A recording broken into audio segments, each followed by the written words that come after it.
finishes off in style. A magnificent strike into the crowd. வணக்கம் நண்பர்களே, welcome to my channel cocktail furious. இப்போ நம்ம பார்க்க போற வீடியோ இந்தியன் பிளேயர்ஸோட செலிப்ரேஷன். நேத்து நடந்தது பாத்தீங்களா, மும்பைல மிகப்பெரிய பெராட் நடந்துச்சு. Argentina football world cup win பண்ணும் போது பயங்கரமான ஒரு ஒன் ஆஃப் த பிக்கஸ்ட் பெரேடுன்னு சொல்லியிருந்தாங்க. கிட்டத்தட்ட அதுக்கு ஈக்குவலா இருந்துச்சுங்க நேற்று நான் பார்க்கும்போது. ஸோ அந்த ட்ரோன் ஷாட்ல காமிச்சாங்க மும்பைல. ஒரு பக்கம் அரேபியன் சி, இன்னொரு பக்கம் 2 கிலோமீட்டருக்கு வந்து பாத்தீங்கன்னா மக்கள் கூட்டம், நடுவில் பஸ். பார்க்கறதுக்கே செமையா இருந்தது. அண்ட் சி, கிரிக்கெட்ன்றது எவ்வளோ பெரிய ஒரு ஸ்போர்ட் இந்தியாலன்றதை ஆக்சுவலா நேற்று மக்கள் காமிச்சிட்டாங்க மக்களே.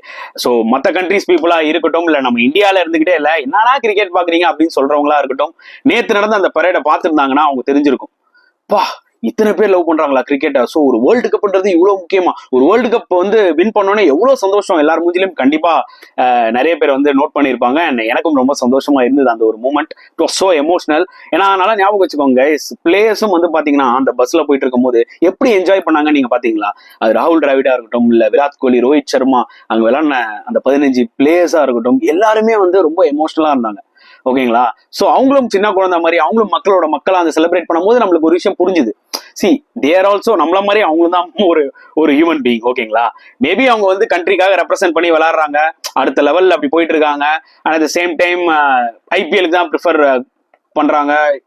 கண்ட்ரின்னு வரும்போது பாத்தீங்கன்னா சம்டைம்ஸ் கோட்டை விட்டுறாங்க. இந்த மாதிரி கிரிட்டிசிசம்லாம் அவங்க ஃபேஸ் பண்ணிருக்காங்க. பணம் தான் அவங்களுக்கு ரொம்ப முக்கியமா இருக்குன்னலாம். But end of day they have won the world cup. புரியுதா உங்களுக்கு. ஸோ அதை விட ஒரு பெருமை எதுவுமே இருக்காது. நீங்க நெஞ்ச தட்டி சொல்லிக்கலாம், இந்தியா வந்து பாத்தீங்கன்னா 2024 T20 சாம்பியன்ஸ் அப்படின்னு சொல்லிட்டு. It's not easy to win a world cup. உங்களுக்கே தெரியும், ஆல்மோஸ்ட் 11 இயர்ஸ் கழிச்சு நம்ம ஒரு ஐசிசி ட்ராஃபி வின் பண்றோம். And at the same time 2007 இனாகுரல்ல டோர்னமெண்ட்ல நம்ம T20 ட்ராஃபி அடிச்சது. அதுக்கப்புறம் ஆல்மோஸ்ட் 17 இயர்ஸ்க்கு அப்புறம் அடிக்கணும் second T20 world cup. So it's been a long time guys.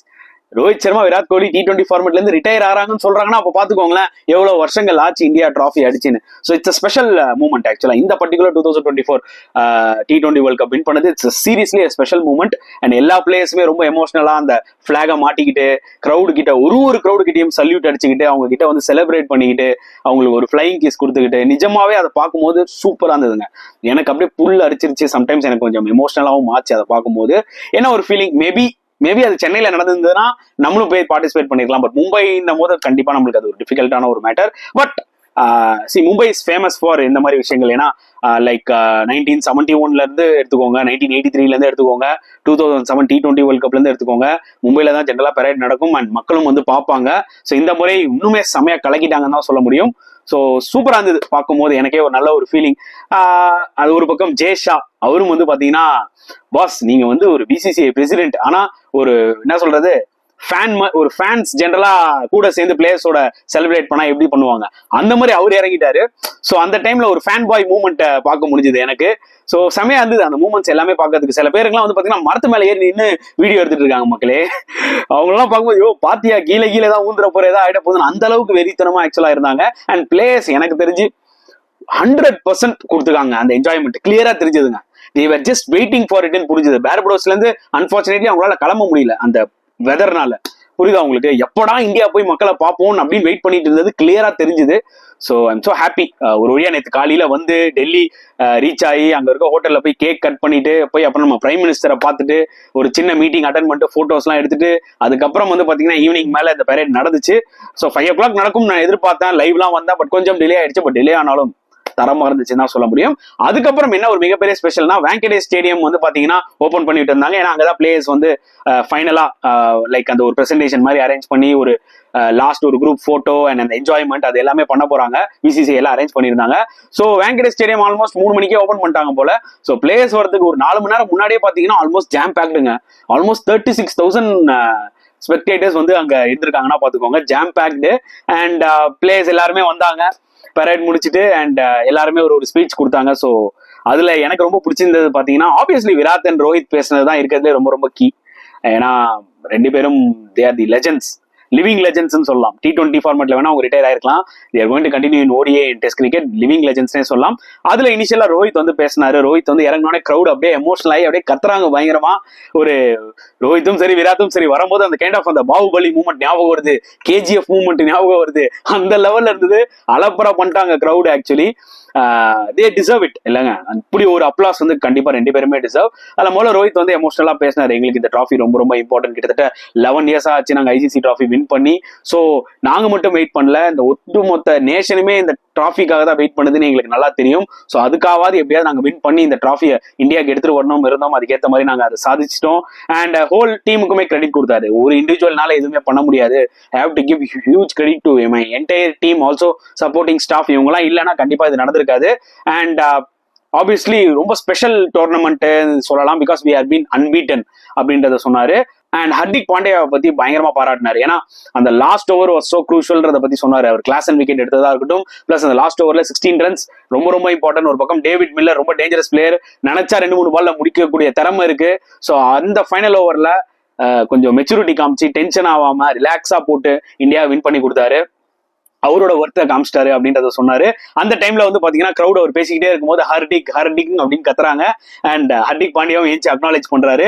அதை பார்க்கும் போது எனக்கு ஞாபகம் வந்தது, வாழ்க்கை ஒரு வட்டம்டா, நம்ம தளபதி சொன்ன மாதிரி ஜெயிக்கிறவன் தோப்பான், தோக்கிறவன் ஜெயிப்பான்ற மாதிரி. லாஸ்ட் ஒரு 3-4 மாசம் கஷ்டமான டைம் ஹர்திக் பாண்டியாக்கு. அந்த மும்பை கேப்டன் ஆனதுல இருந்து வந்து பாத்தீங்கன்னா டோட்டலா அவருக்கு நிறைய ஹேட்டர்ஸ் தான் ஃபார்ம் ஆயிட்டாங்க. அவர் வேணா டிசைட் பண்ணிருக்கலாம். மேனேஜ்மெண்ட் தான் வந்து பாத்தீங்கன்னா ஹர்திக் பாண்டியாவை மும்பைக்கு எடுத்துட்டு வரணும்னு பிளான் பண்ணாங்க. ஓகே, சோ அந்த வகையில ஹர்திக் கேப்டன்ஷிப் கேட்டாரு. ஏன்னா அவர் குஜராத் டைட்டன்ஸ்க்கு வந்து பாத்தீங்கன்னா கேப்டன் பண்ணிருக்காரு, வின் பண்ணி கொடுத்திருக்காருன்னும் போது நாங்க வரேன் as a கேப்டனா வேணா வரேன்றத ஒரு ஆசைப்பட்டிருக்காரு. ஓகே, அது நீங்க செல்ஃபிஷ்னு எடுத்துக்கோங்க, என்ன வேணாலும் எடுத்துக்கோங்க. ஆனா அவர் டிராஃபி வின் பண்ணி கொடுத்திருக்காரு. பட் மும்பை மேனேஜ்மெண்ட் ஹேண்டில் பண்ண விதம் அதுதான் சரியில்லைன்றத நம்ம பல வீடியோஸ்ல நம்மளும் சொல்லிட்டோம். ஏன்னா அவங்க வந்து ஸ்மூத்தா அதை பண்ணிருக்கணும், ரோஹித்துக்கும் இன்ஃபார்ம் பண்ணிருக்கணும். அந்த மாதிரி ஸ்மூத்தா பண்ணியிருந்தாங்கன்னா பெட்டரா இருந்திருக்கும். பட் ஆனா அவங்க கொஞ்சம் சொதப்பிட்டாங்க. பட் அன்பார்ச்சுனேட்லி என்ன ஆயிடுச்சுன்னா வெறுப்பு எல்லாமே ஹர்திக் பாண்டியா மேல போயிடுச்சு. சரி, ஓகே, நீங்க வெறுப்பை காமிங்க, ரோஹித் கேப்டன் தூக்கிட்டு நீங்க ஹர்திகா போட்டீங்கன்னு வெறுப்பை காமிச்சதெல்லாம் ஒன்றும் பிரச்சனை இல்லை. பட் அதுக்காக அவர் அபியூஸ் பண்ணணும், அவர் இஷ்டத்துக்கு பேசணும்ன்றது அவசியமே கிடையாது. ஆனா அது எல்லாமே நடந்துச்சு. அப்பவே நிறைய பேர் சொல்லியிருந்தாங்க என்னன்னு பாத்தீங்கன்னா, கைண்ட் ஆஃப் இன்னைக்கு எல்லாருமே நீங்க வந்து ஹர்திக் அப்படி சொல்றீங்க, நாளைக்கு அவரு இந்தியா விளையாடும் போது பவுண்டரி 6 அடிச்சாருன்னா நம்ம கை தட்டுவோம் அப்படின்ற மாதிரி சொன்னாங்க.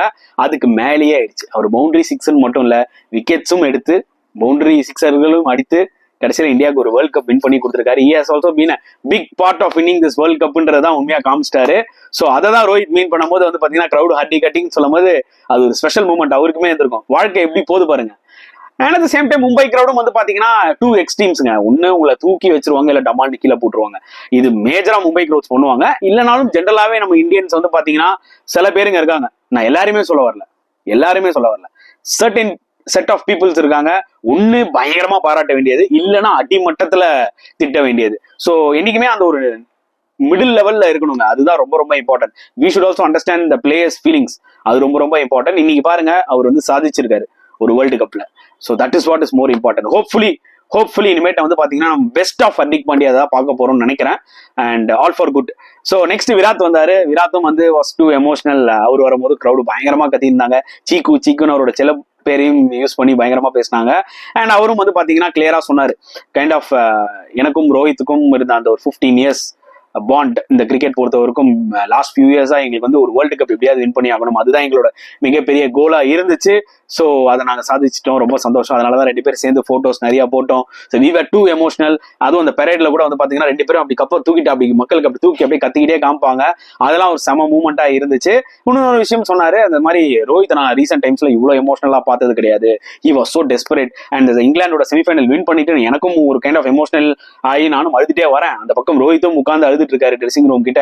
ஸோ அவரை வந்து நான் வந்து பேட் பண்ணிட்டு கட்டி பிடிச்சிட்டு நான் உள்ள போயிட்டேன். ஸோ எந்த அளவுக்கு எங்களுக்குள்ள அதுக்குள்ள சில எமோஷனல் மூமெண்ட்ஸ் ஓடி இருந்தது எங்களுக்கு தான் தெரியும்.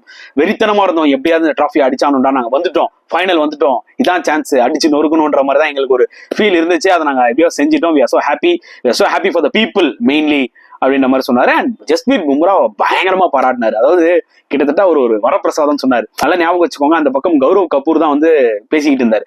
சோ அவர் வந்து ஒரு கேள்வி கேட்டாரு, என்னன்னு பாத்தீங்கன்னா, நம்ம வேணா அவர் ஒரு 8வது அதிசயம் சொல்லிடலாமா உலகத்துல, அந்த மாதிரி அவர் போலிங் போடுறாருன்னு. ஒரு மிகப்பெரிய பொக்கிஷம்ன்றது போது அதை ஒத்துக்கிட்டாரு விராட். அதுக்கு விராட் கோலி ஒத்துக்கிட்டாரு. எஸ் அவர் ஒரு மிகப்பெரிய பொக்கிஷம். அவரு சூஸ் பண்ணிட்டோம் எந்த சீரிஸ் விளையாட்டும்னு. ஏன்னா அந்த அளவுக்கு அவரை நம்ம வந்து பத்திரமா பார்த்து வச்சுக்கணும். ரொம்ப ரொம்ப ஒரு குரூஷியல் பிளேயர். இவரை மாதிரி ஒரு போலர் திருப்பி இந்தியா கிடைப்பாங்களான்றதே டவுட் தான். அப்படி ஒரு பொக்கிஷம், இவரை பத்திரமா வச்சுக்கணும்ன்ற மாதிரிலாம் சொன்னாங்க. அண்ட் ஜஸ்பீர் பும்ராவும் பாத்தீங்கன்னா அதுக்கேற்ற மாதிரி அக்னாலேஜ் பண்ணாரு. ஸோ அதெல்லாம் செம மூமெண்டா இருந்துச்சு பார்க்கும்போது.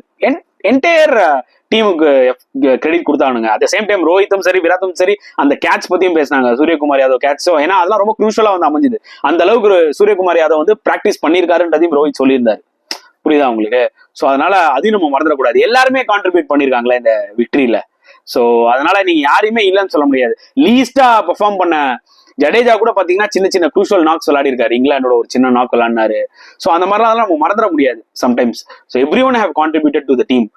ஈவன் இந்த 15ஸ்ல பிளேயிங் 11ல விளையாடாத சஞ்சு சாம்சன் அண்ட் ஜெய்ஸ்வால் அந்த பிளேயர்ஸ்லாம் இருந்தா கூட ஏதோ ஒரு வகையில் அவங்க எல்லாம் சப்ஸ்டியூட்டா வந்திருக்காங்க. ஒரு match 2 match at same time back எண்ட்ல இருந்து எவ்வளவு ஹெல்ப் பண்ணிருப்பாங்கன்றது இருந்திருக்கும். புரியுதா உங்களுக்கு? So it's a combine team effort. We should not forget about it. So anyway எல்லாத்துக்குமே அந்த ஒரு ஹாப்பி எண்டிங் வரும். இவ்வளவு நாள் கஷ்டப்பட்டோம், ஒரு வழியா இந்தியா ஒரு வேர்ல்டு கப் வின் பண்ணி அண்ட் இந்தியாவுக்கும் வந்து அந்த ஒரு மிகப்பெரிய பெரேடும் நடத்தி அண்ட் ஒரு வாங்கடே ஸ்டேடியம்ல வந்து மக்களையும் பார்த்து அங்கேயும் என்ஜாய் பண்ணி பயங்கரமான டான்ஸுங்க. லாஸ்டா வந்து பாத்தீங்கன்னா செம்மையா குத்துன்னு குத்துனாங்க ரோஹித் சர்மா விராட் கோலி. அதெல்லாம் பார்க்கும்போது வேற லெவல்ல இருந்தது. ரோஹித் சர்மா விராட் கோலி இந்த டான்ஸை பார்க்கும்போது அல்டிமேட்டா இருந்தது. செம்மையா ஸ்டார்ட் பண்ணாங்க. அதுக்கப்புறம் கொஞ்சம் எமோஷனல் மூமெண்ட்ஸ் வந்தே மாதரம் பாடினாங்க. அந்த டைம்ல தான் ஹர்திக் பாண்டியா என்ன சொல்றது வந்தே மாதரம் பாடும்போது வந்து பாத்தீங்கன்னா கை அப்படி நீட்டும் போது எவனா ஒருத்தன் சட்டையை போட்டான், அதை டக்குனு இப்படி பிடிச்சிட்டாரு. பிடிச்சிட்டு கீழே போட்டவொடனே பின்னாடி ஜஸ்பீர் பும்ரா மாதிரி உழுந்து சிரிச்சிட்டு இருக்காரு. கைண்ட் ஆஃப் கமெண்ட்ஸ்ல எல்லாம் பார்த்தேன், Jasprit Bumrah laugh was too personal அப்படின்ற மாதிரிலாம் இருந்தது. பட் நெவர்தலெஸ் யோ நல்லா போயிட்டு இருக்குல்ல, என்னையா பண்றீங்கன்ற மாதிரி இருந்துச்சு அந்த கிரௌடு பண்ண விஷயத்த. எனிவேஸ் அதுக்கப்புறம் நேஷனல் ஆந்தம் பாடினாங்க. So many things they just enjoyed like something. இந்த மாதிரி மூமெண்ட்ஸ் திரும்பி வராது, புரியுதா மக்களே? அதனால I think they deserved it. நாங்க பாக்குற மக்களும் தே டிசர்வ்ட் இட். ஏன்னா அந்த அளவுக்கு இந்தியாவுக்கு சப்போர்ட் பண்ணிருப்பாங்க நம்மள மாதிரியே. ஸோ இதை நம்ம டிவியில பார்த்தது வந்து பாத்தீங்கன்னா நம்மளும் இதுக்கு கண்டிப்பா டிசர்வ் தான்றதை நான் ஃபீல் பண்றேன். ஸோ இப்படி ஒரு செலிப்ரேஷன், இப்படி ஒரு விக்டரி, இதை பத்தி நீங்க என்ன ஃபீல் பண்ணீங்கன்றதை தாராளமா கமெண்ட் செக்ஷன்ல போடுங்க. ஸோ நெக்ஸ்ட் வீடியோல பார்க்கலாம் ஃப்ரெண்ட்ஸ். அன்டில் தென் பாய்.